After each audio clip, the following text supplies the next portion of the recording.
when Spoon starts boxing the werewolf, I'm like, what?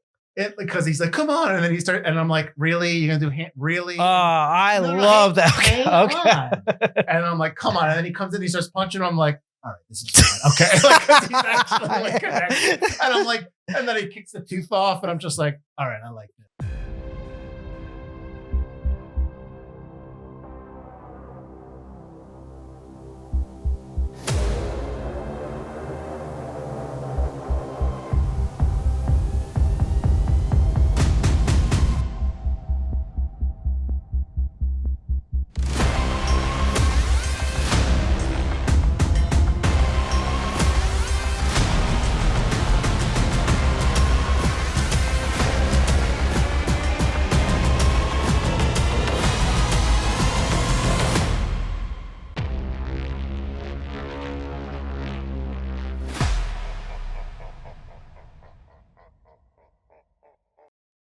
Hi, I'm Mike Butler. And I'm Mike Field. And we're cut off from the world at an isolated hotel. That's right, it's time for Forgotten Horror 6, Fear the Darkness. Each episode, we highlight a film that, for a variety of reasons, was forgotten by audiences. Maybe their parasitic twin brother was talking too loud in the theater, or they were too busy tracking down a ghost in a mansion. Or perhaps the movie didn't catch on with the audience in its initial run because they were trapped in a cabin in the woods. We'll discuss what we love about the movie or perhaps don't love about it, but we'll always recommend you revisit it, unless you've been turned into a zombie by that passing comet. If you survived being attacked by werewolves in the Scottish Highlands, we want to hear from you. We're on Instagram, Facebook, and YouTube.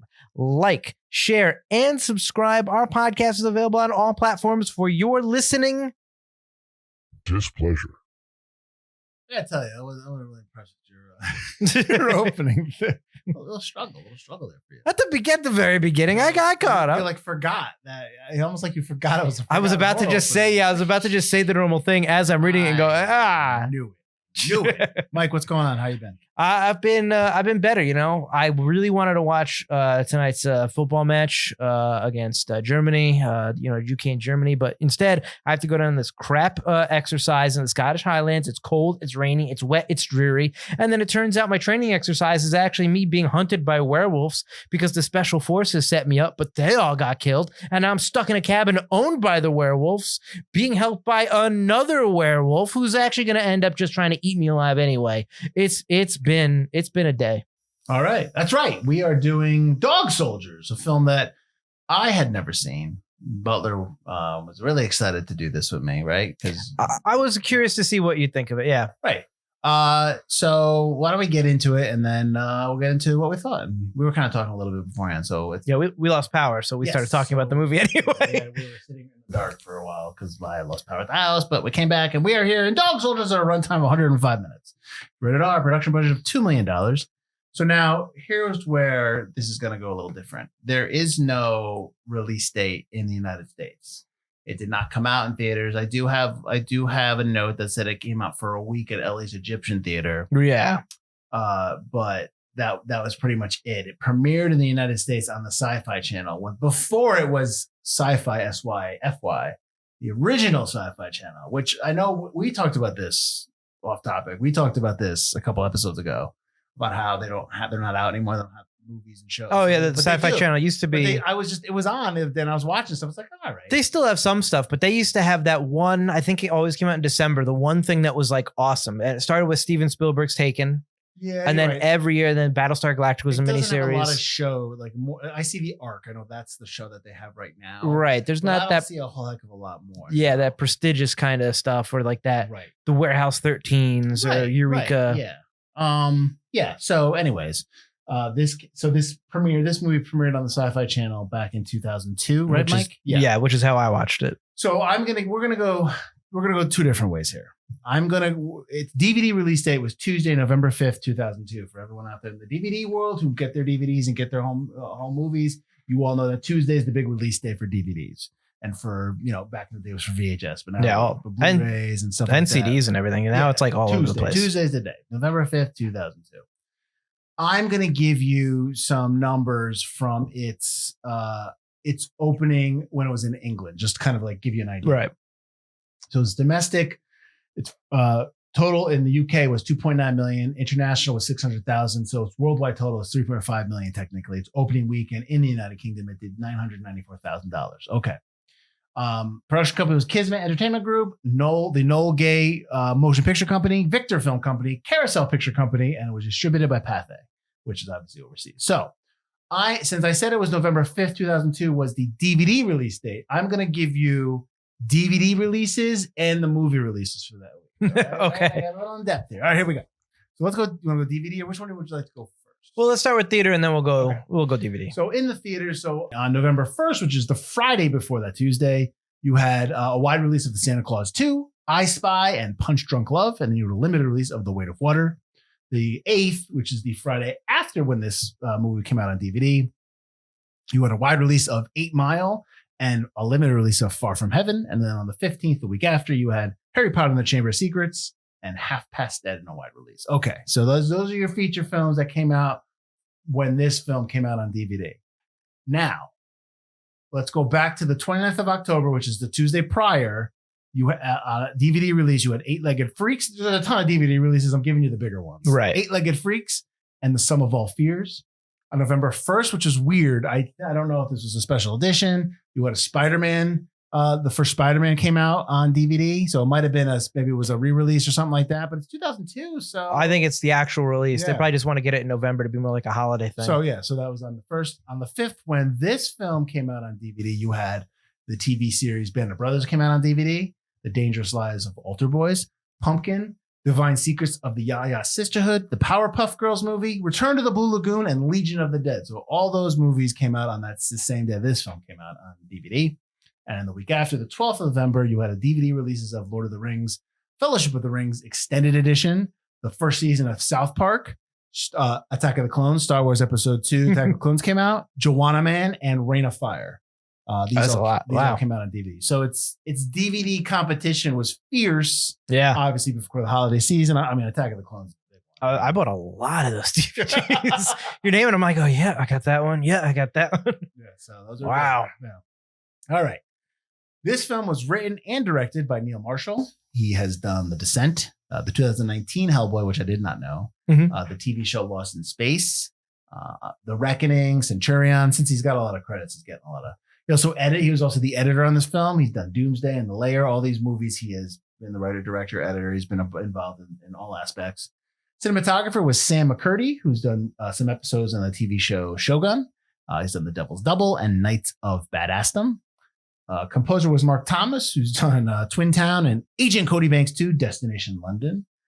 Produced by David Ian Allen, Christopher Figg, and Tom Reeve. Allen has done Asylum, Boo, and Cemetery Gates. Figg has done Hellraiser, the original Hellraiser. And we need to talk about Kevin. And Reeve has done George and the Dragon and The Lost Battalion.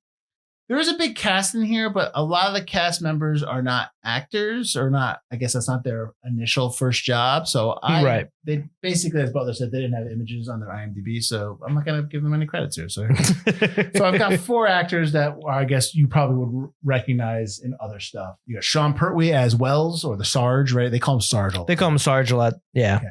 He's in the TV show Gotham. He played Alfred. Right? Yep. He's in the movie The Invitation and Event Horizon, but I can't. Which part in Event Horizon? I don't remember either. I saw it and I was like, Yeah. How did I already forget he's in I it? have no idea. He's not the main crew. He's got to be either the crew that He might be the past crew. He might be the captain of the past That's crew, what I was actually. Yeah. thinking, maybe. Okay. He's also the son of the second Doctor. Okay. Yes. yes. I think I knew that. Yep.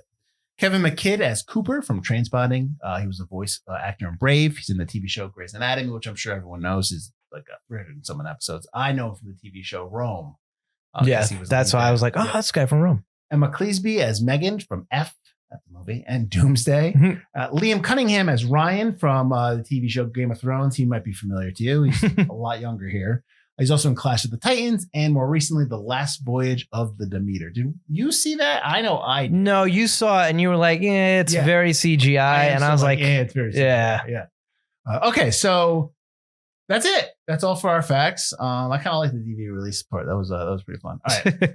I have not seen this. Butler has. Butler, give me some your initial first thoughts reactions. in terms of your first reactions of now. Just have you seen this before we talked for the show? Like, is this your second watch of this film? This is probably my third watch, but like I told you, this is my second watch, or my first watch all the way through. Okay. Each time I've caught this film, I must have caught it way back when it was first airing on Sci-Fi. I doubt I watched the very first airing, but I had watched it, flipping through the channels in like 2001, 2002. And I caught it with them, they just locked the doors of the cabin. And then the next time I watched it, they had just gotten to the cabin. So I never watched the campfire scene where you really get to know the entire crew and kind of get to get more of a sense of camaraderie between them.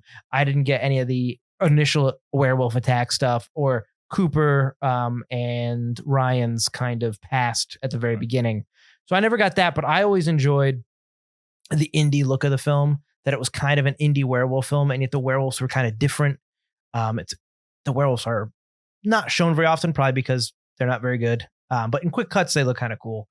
But I enjoyed that kind of action movie aspect to it. It wasn't a horror movie. It didn't focus on the werewolves, which I like. But it was kind of more the indie aspect of it, making a werewolf movie. Like when you think of indie horror films, it's easy to do ghosts. It's easy to do people with random monster makeup like Evil Dead. And it's easy to do vampires, obviously. But like werewolves, I was like watching it. It's like, this is a little indie British film in a cabin doing werewolf stuff. I thought it was really cool. And I really respected that. So that's why I was curious to watch it with you, to get your opinion on that aspect of it. But watching it now, again, for more than just people punching the crap out of werewolves, there's a lot of plot holes in it. There's a lot of stuff that doesn't make a lot of sense, or maybe you gloss over it, but then when you're reading the notes, it makes you really kind of mad at some of the plot holes. Like, it's just really frustrating. But there's still a lot of me that likes this movie, likes the attempt, likes the stuff that they put in there. But yeah, I'm sure we're going to get into a lot of the story stuff that makes absolutely no sense. Yeah, that's a little frustrating. That was my biggest kind of thing about this film was the story stuff, was the plot and what was happening. I can forget, like we talk about all the time on the show with indie films. Like, I obviously have a soft spot, for indie films because I know how hard it is to make a movie, and Mike does too. Not that you don't. But it's so I'm willing to forgive, the look. I'm willing to forgive sets. I'm willing to forgive just like the limitations that you have with an indie film because of your low budget. But there's one thing that you should really pretty much have control over is your script. Your story. Yeah. And your story. I mean, and even direction, like you can set up a nice shot. It might not be able to look exactly what you want, but if you've got the talent, it'll show through. But with the script, there was stuff where it wasn't that I was like, that's stupid. It was stuff where I was just very confused as to what was happening. Same. Yeah. I never went like, really, there was no like moment like that, but it was just kind of like, what are we doing here? And right. There were one or two parts where I had to rewind to see if I missed something. Okay. Especially relating to Megan's character. I was just kind of like, did I miss something? Did her explanation make any sense to me? And it doesn't. When she first, spoiler, she turns into a werewolf. It's just like, what? And she's like making some weird statement, and I'm just like, I don't understand what she's trying to say. And then there was in the notes, there was some stuff about that when they're in their human form, they can't regenerate, or they're not supernatural, so you can kill them in their human form. But then when he shoots her, and then I saw the note that he shoots Megan, but then she's the werewolf that has no eye, has one eye. She's missing an eye. So that's supposed to be her. But to be fair, because I didn't catch that. But to be fair, we both watched this on Peacock.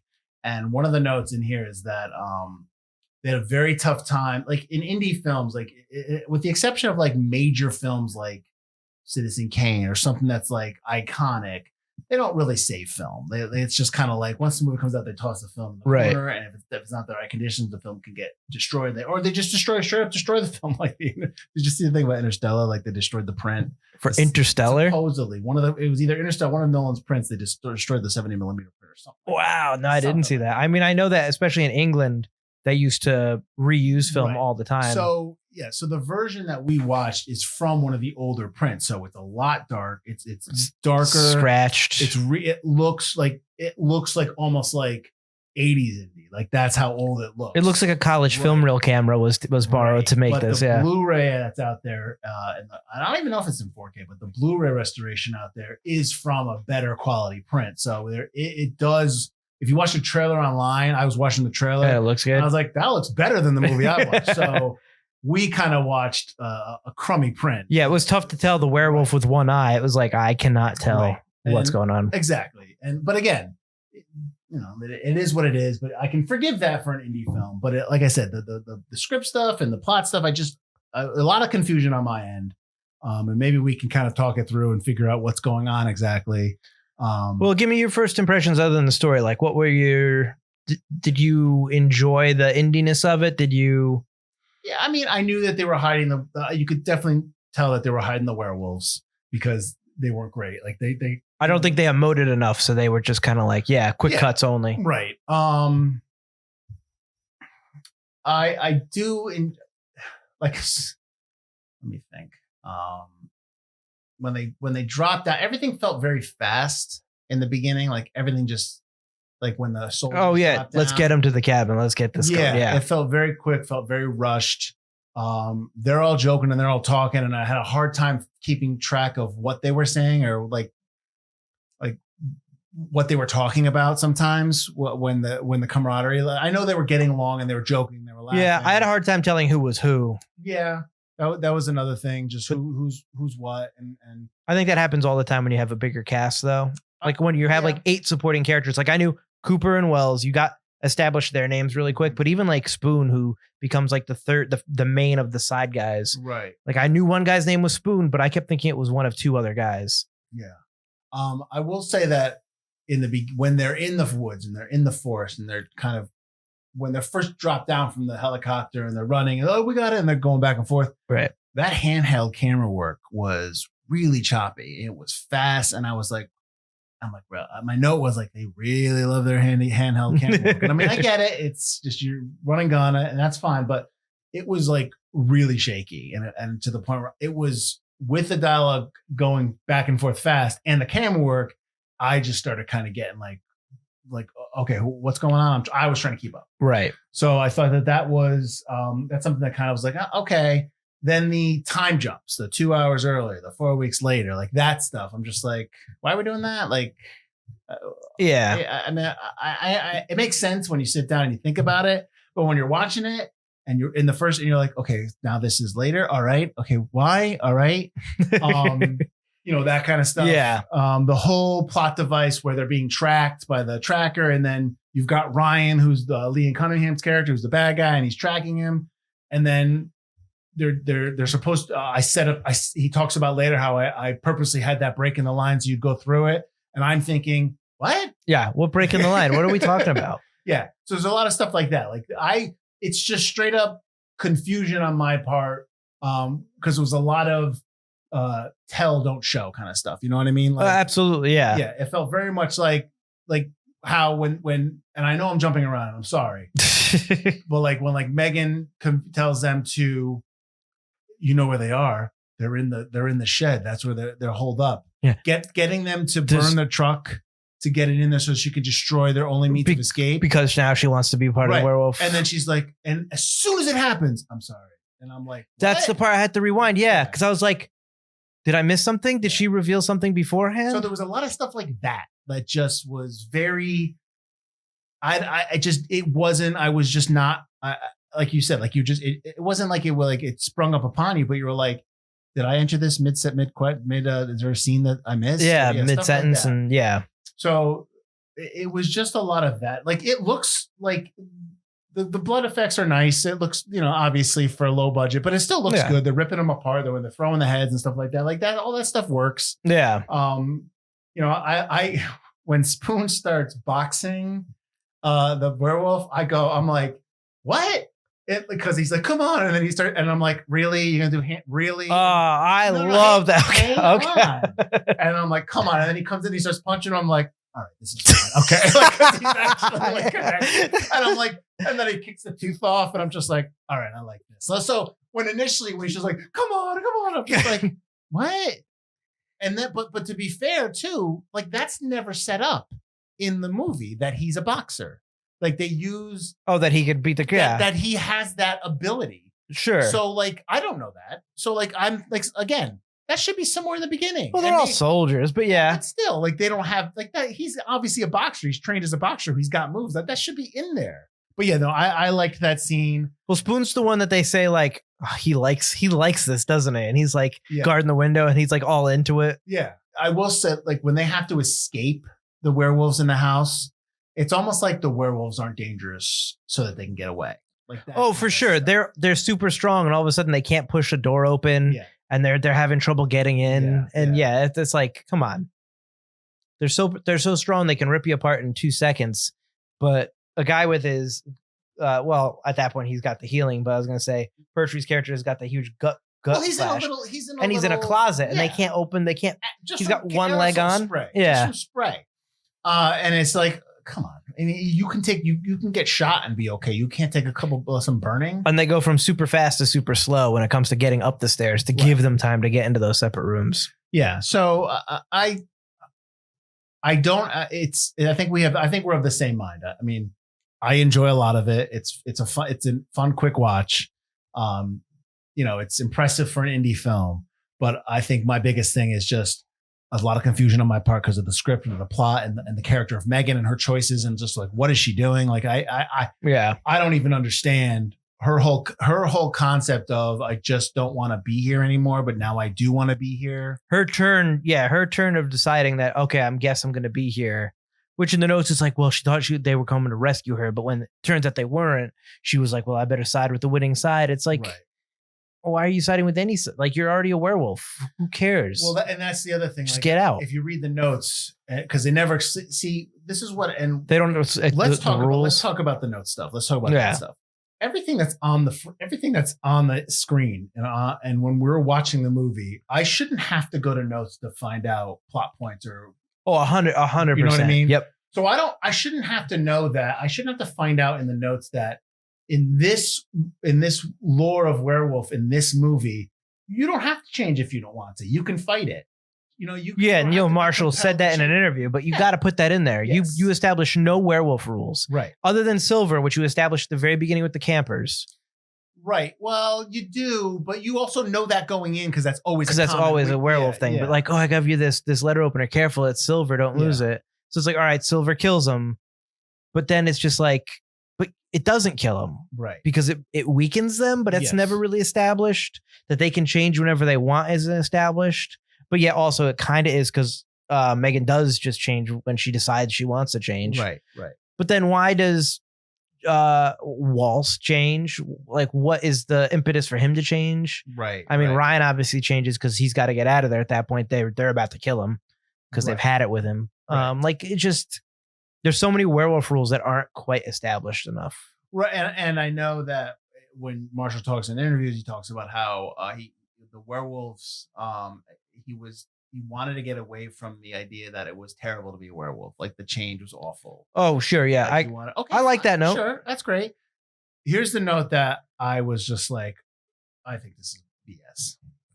There are a couple of them, but okay. What's the one you picked? My big one. There's a note that says that he wrote this film as a knee-jerk reaction to American Werewolf in Paris because he thought it was terrible. Which is true. Okay. But American Werewolf in Paris came out in 1997. There's another note here that he wrote the first draft in 1996. Yep. So, and then he was pitching the project in 95. So come on. Yeah. Like, what are we doing here? One thing's not the same. Right. My whole thing, which we talked about off air while we're waiting for the power to come back on, is this is his 18th draft, 17th or 18th draft. And it's like, you have so many story holes. You have so many, like, I can't remember what episode it was. If it was this Forgotten Horror or last Forgotten Horror, or even maybe, I know we probably talked about it in What Lies Beneath. I need rules. You need to establish rules for your supernatural entities. And there are no rules established for the werewolves. And that kind of really pisses me off a little bit, unless you establish that there are, like I said, you either have to have rules or establish that there are no rules. Because I love when there are no rules in horror movies, when you have an Evil Dead.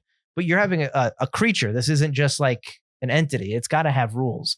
And on your 18th draft, you still don't seem to know what those rules are. And you're expecting the audience to bring in the rules that they know from every other film and stuff like that. And if that's your idea, like, right, which would be fine, but you got to put that in there too. If you're writing a script, that is going to go against that. So you know that people are going to go into this movie knowing that Silver kills werewolves and werewolves change in the full moon. You know that. Then you have to have that scene where like everything you know about werewolves is nothing. Like you have to have that one old guy to tell you that. Like, or you have the scene in Blade where he goes, most everything you heard about vampires is true. Stake through the heart, sunlight, and it's like, all right, now I know.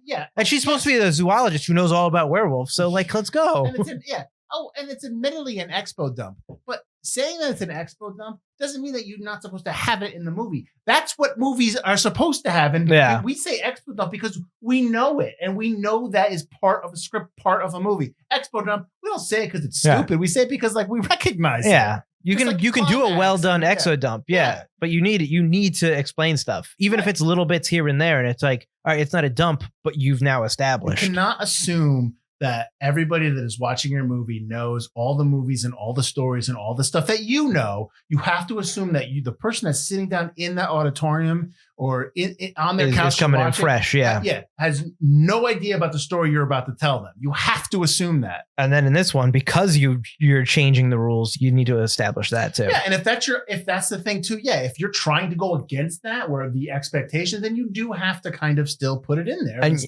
and yet it takes place on a full moon. So we're also assuming that they're changed because of the full moon. You don't really establish that's not the whole point. Right.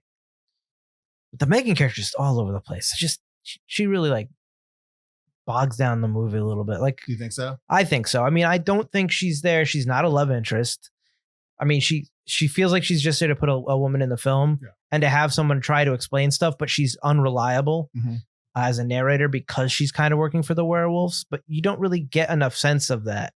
And I think because of the way she's portrayed, the twist that doesn't work. The twist doesn't work because you don't know. And it just doesn't make any sense. So you might as well establish that she's kind of double crossing them or that she's playing both sides. And there's really no real hint of that other than that one shot where she sees the werewolves and they see her and they hide in the bushes. Like, they're talking telepathically and she agrees and they're leading her to the barn. It's like, I get no sense that they're leading her to the barn. And that's the other thing too. Like if we're watching the movie and we're seeing that, we're confused about like, what is going on with her? Like she doesn't seem on the level as you would say. Sure. Right? Yeah. How could they not do that? Like, how are the characters in the movie not sitting there going like, what is going on with this woman? Yeah. Why is she here? How does she know about the family? Right. Like all the things like, oh, there's not a house for my or there's a house in the next door. It's like, who cares? You still got to wait for it to be daylight. Mm-hmm. The werewolves have already attacked you during daylight. Mm-hmm. It just doesn't make sense. And like, why do I care about this family? Oh, they're nice people though. When they're not nice. But I don't know that. They have people in the basement and they're serving you human stew. That was the whole thing. Yeah. Like the fact that they're eating human stew or bits of people.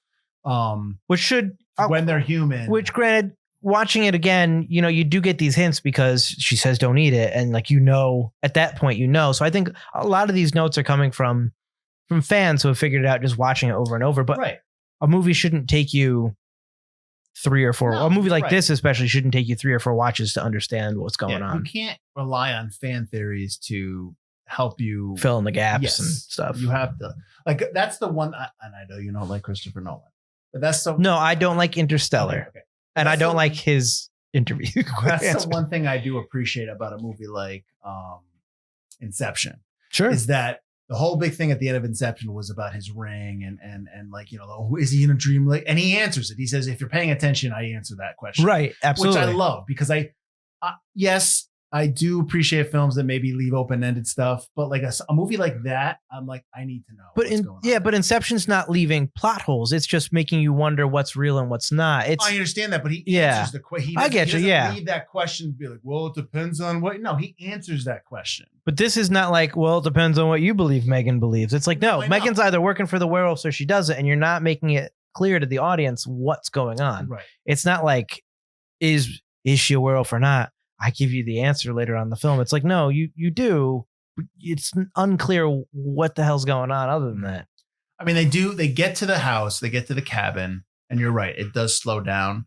I think once you get to the cabin, you just got to keep going. You just got like, I don't understand why the werewolves would stop. Why would they just stop trying to get, I mean, they're so powerful. Yeah. Number one, why would they destroy their own house? I mean, if they're talking with Megan, that tells me that they're intelligent enough to plan out something.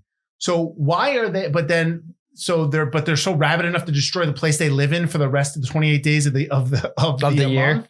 So why would you do that? Like why? So I can understand if they didn't want to destroy the house, they were trying not to. You know what I mean? Right. And maybe like they killed one of their own. The guy, again, I don't like rewriting movies. And that's what made them rabid. They just went after So they just him. have to. Yeah, but it doesn't make like, why destroy your own house? And then once you get to the cabin and the house, I mean, like, why? Like, I know we have to stop and have exposition dumps. And I know we have to stop and have conversations. I get that, but it does kind of bring the movie down. It slows it down, I should say. There's one moment where Sarge, which is Wells, and Cooper are talking. It's when Wells tells him, like, I'm healing. I'm going to become one of them. Right. And in that scene, when they're staring out at the window, which is covered in board, they have the same conversation. They say the same things over and over again. It's telling him, "Let me die," and Cooper saying no. They keep saying it different ways, and I'm like, okay, I got it. Like no, you understand. No way, it's not going to happen. But you have to. Like it was. And then it just ends. The scene ends and we move on. And then, we go about our day. But that conversation is way too long. And that conversation just repeats the same thing over and over again. So that was an instance we were talking about where I felt where it was a moment that's just like, we got to pick it up here, guys. Let's go. So that was, when you said that reminded me of that. Yeah. My thing with the slowdown is like Ryan's character is pointless, just absolutely pointless in the film. He doesn't really give enough information until the end. And he's like, "You're here for a trap." And it's like, okay, they're here for a trap, but I'm also okay with them just getting caught up after a training mission. Like, I don't know if I need that government training, like special ops. We hope to catch a werewolf. Who cares? Who gives a damn? Right. These soldiers are trapped in a cabin, regardless of whether it's a training incident or they were set up to fight these werewolves and be bait for them. It doesn't really matter. He gives no information and he ends up being a useless last boss, like final boss for the movie. So it's like, I don't need these conversations. And like you said with the Wells conversation, it's the same conversation, but like 3 times. Yeah. What do you know? Nothing. What do you know? Nothing. What do you know? You should have killed that dog. What do you know? Yeah. Nothing. You're a puss. Like, it's just like, all right, just kill him already. Like, can we get it over with? Like, we know he's going to become a werewolf. Let's just have him become a werewolf. The plan to go get the car makes no sense. When they first go get the car and he backs it up, he runs out there, right, and he throws the bottle in slow motion, but misses, and the bottle hits, and then it lights on fire. Or no, I'm sorry. That's when they blow up the barn. That's when they blow up the barn. When he goes and gets the car initially, right, he catches the werewolf eating his buddy, and he throws, and then he backs it up, and then he gets eaten in the car because there's another werewolf in the car. Yeah, that plan was like, that made no sense. It doesn't. I mean, last ditch effort, they had to get the car, and then they don't even get in it. Because it's covered in werewolves and dead bodies. Well, the werewolf left. I mean, there's probably blood all in there. He's probably still eating. In there and start driving the car. I just didn't think that. I just thought that whole thing didn't make much sense. I don't have any reviews from this movie. Like, interesting. I was like, they're all like user reviews and stuff like that. I'm just like, I'm not paying for user reviews.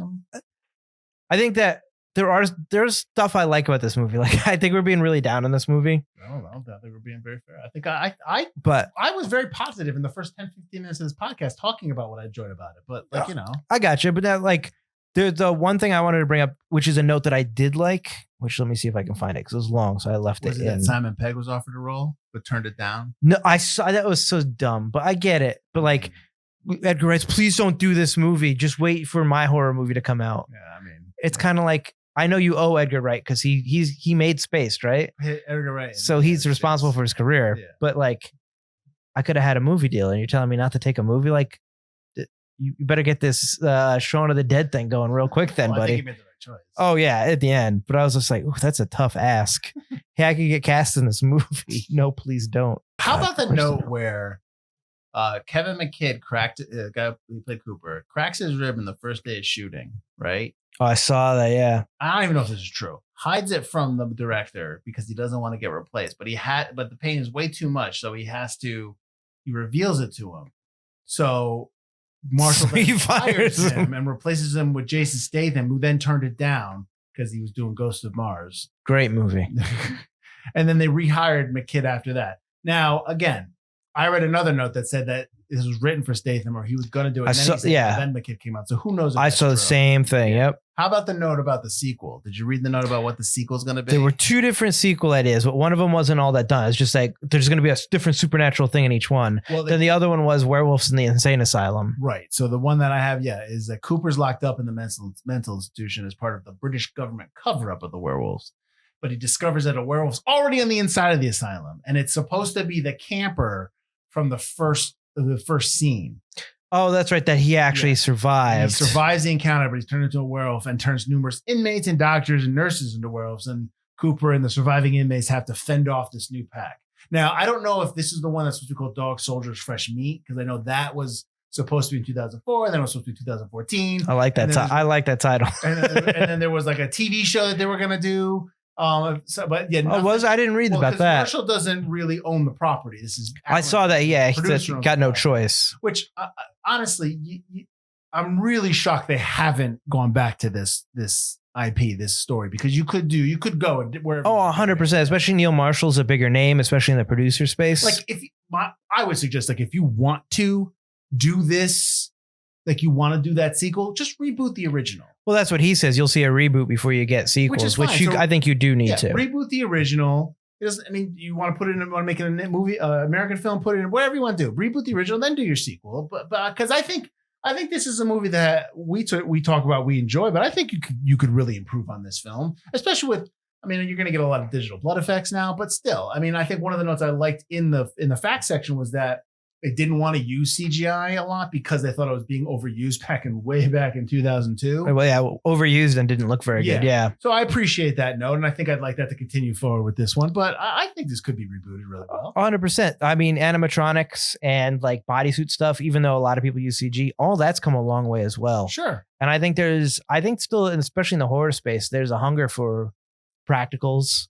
You know, even just using gallons of real blood, getting an old cabin and doing stuff like this. I think you could do it on the cheap, get like 1 or 2 name people, like they said, Sean Pertwee in it. And Liam Cunningham wasn't really big at that point. Maybe in England. He's probably too older right now, but yeah. Well, I'm not saying get him exactly, but get names like that. Or Cooper had just come off of Trainspotting. Yeah. So you can get some, like a couple of big up and comers that are okay with doing a smaller indie film and absolutely redoing this. Yeah, totally. So, go ahead. No. What we got? Where's your note? Oh, so the note, I found the note. So I'm just going to read it because it's a bigger note. The campfire scene foreshadows a lot of events or fates that happen later in the film. When Cooper asks his mates what they're afraid of, each answer ties into their death. Bruce says he's afraid of the self-destructive nature of the human condition. Bruce kills himself by accidentally impaling himself, which, by the way, is the dumbest thing. So he's running away from the werewolf, and he's running so fast, apparently, that he runs himself through a giant tree branch limb that's sticking out in broad daylight. And I'm like, what? Like, that was, and I know they did that because initially he was supposed to get thrown off a cliff, and they just couldn't figure out a way to get it done. Do it, whatever, it was too much money or whatever it was. Yeah, they couldn't figure it out, but that was laughable. It's a terrible death. Just have him get killed by the werewolf. Yeah, just like a simple werewolf death, or have the werewolf throw him into that. Yeah, like how fast do you have to be running to get it, or make it like a downhill thing? But again, you can't throw him off a cliff, so maybe you couldn't figure it downhill and have him Final Destination himself. Yeah.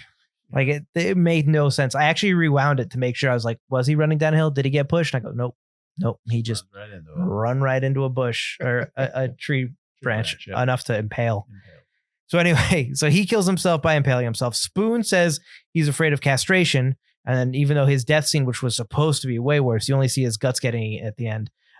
He was originally supposed to be torn in half, which is like an extreme form of it.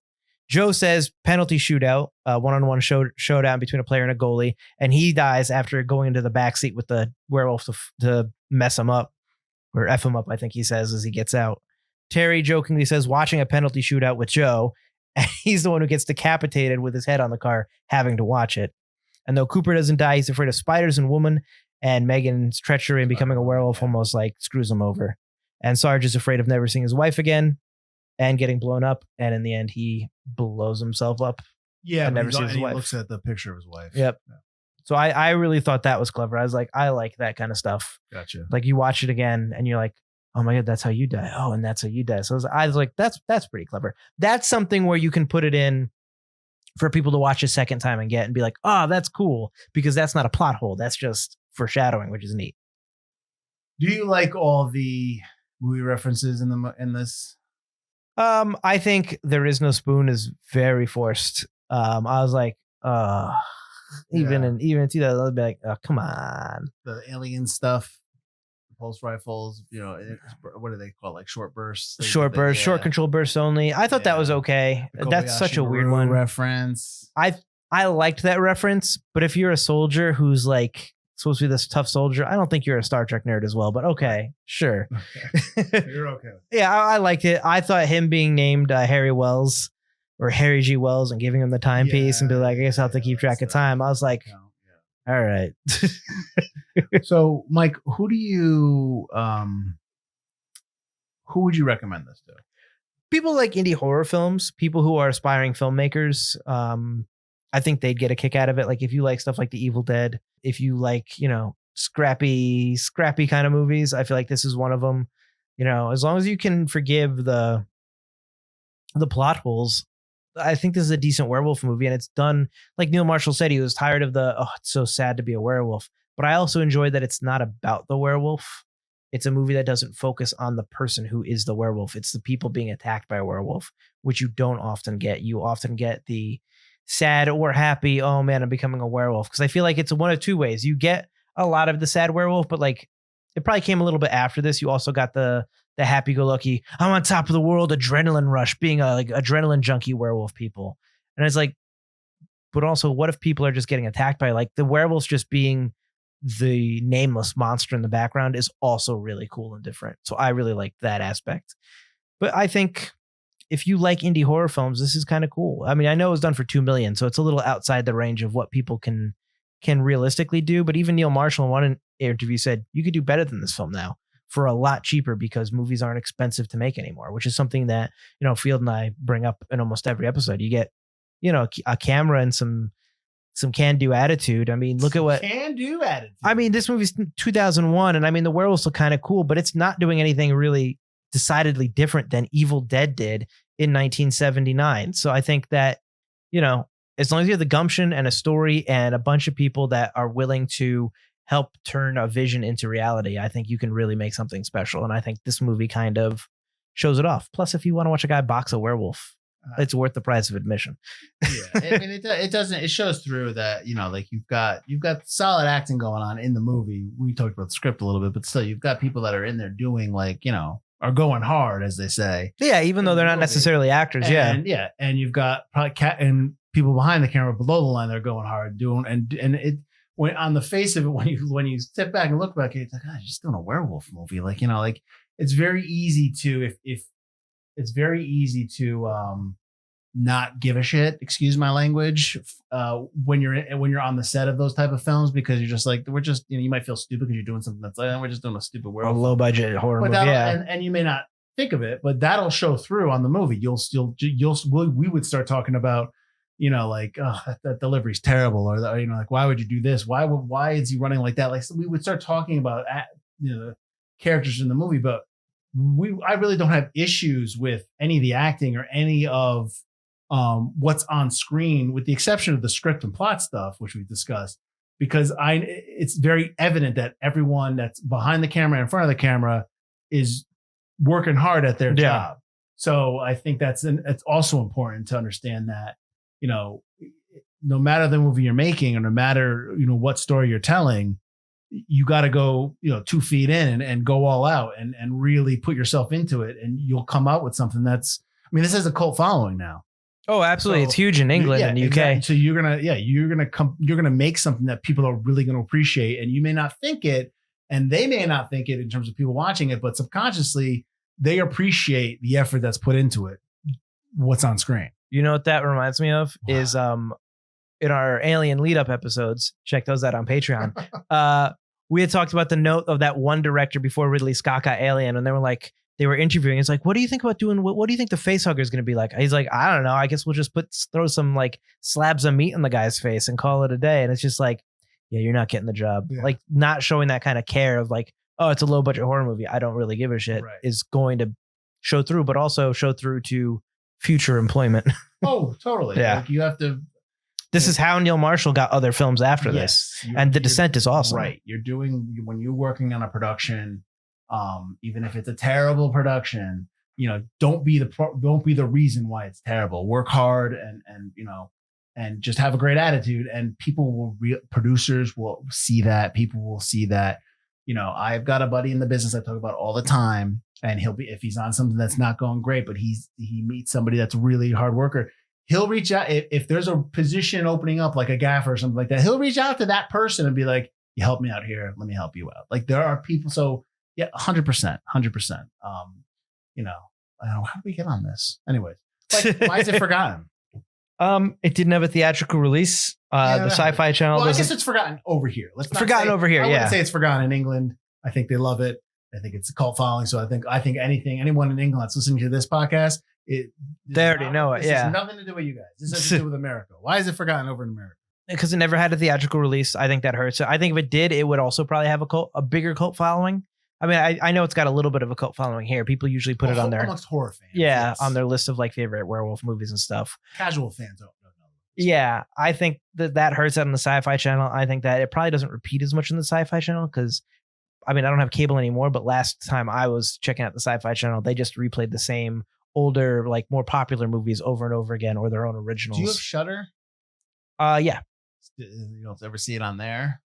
I never looked for it on Shudder. It might be on Shudder, but now obviously it's on Peacock. I think that helps it. If Peacock, like come Halloween time and Peacock does, their little like, you should watch these. And Peacock, I will say, is pretty good about putting older movies up front and center a lot of times. Weird old movies. And I'm like, what is this? And then I watch the trailer. You have Universal stock there. I just can't. Yeah.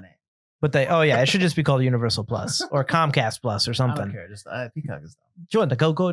I got to check it out on the cock. Oh, God. Or Cock Deluxe. Apparently there's a Peacock Deluxe.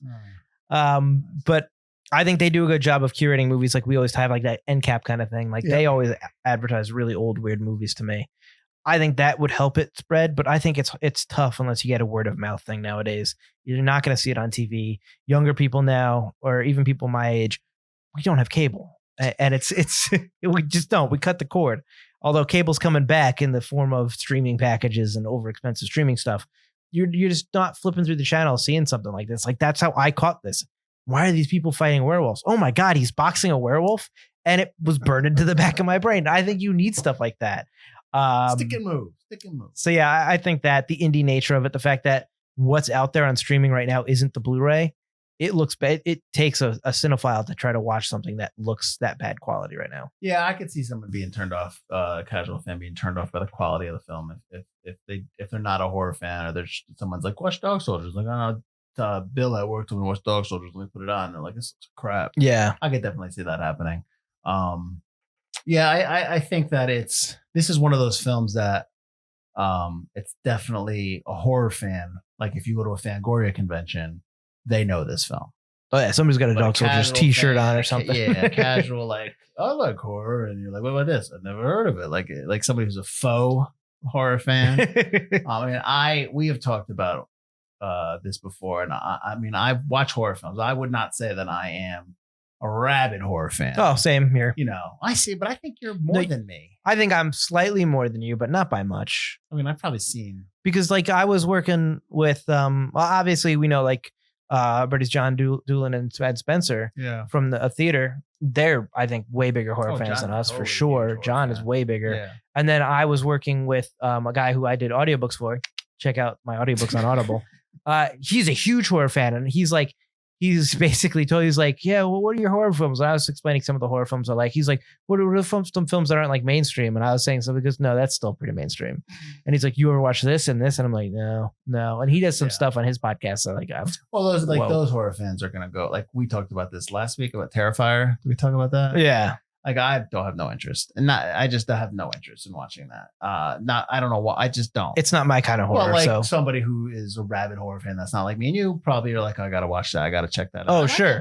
I totally get that. But there's some stuff on Shudder that I think most people would be like, and I'm like, I'm very interested. I've heard that there's some good Shudder originals. Shudder has some good stuff. It does. I mean, and I'm one of those people like, when Halloween starts coming around, I start watching a little bit more horror films and stuff like that. I do like a summer horror film because I do like the Jasons and the summer camp ones. Like I told you to watch Fear Street on Netflix. Oh, sure. Yeah. Like that kind of stuff. Like I do like those summer horror films because I always equate the summer. light airy ones. Yeah. Yeah. No, but still, I mean, I grew up in the 80s slashers and 90s with all I Love You to Death, or I Know What You Did. Not Love You to Death. I Know What You Did Last Summer.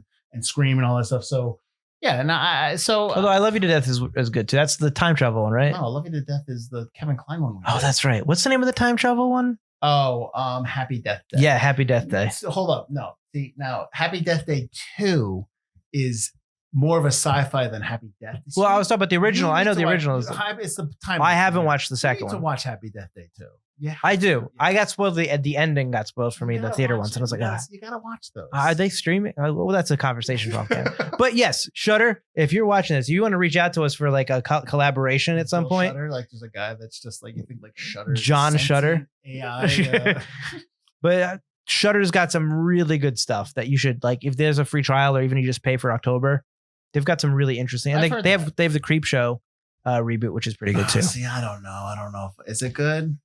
Some of it's good. All right. Well, anyways, I got nothing else. So join us next week. We're going to keep rolling on. This is weird because this is it's a horror movie, but it's more of a mystery. We're doing the 2003 movie Identity, starring John Cusack, Ray Liotta, Amanda Peet, Pruitt Taylor Vince, a bunch of other people too. So indeed.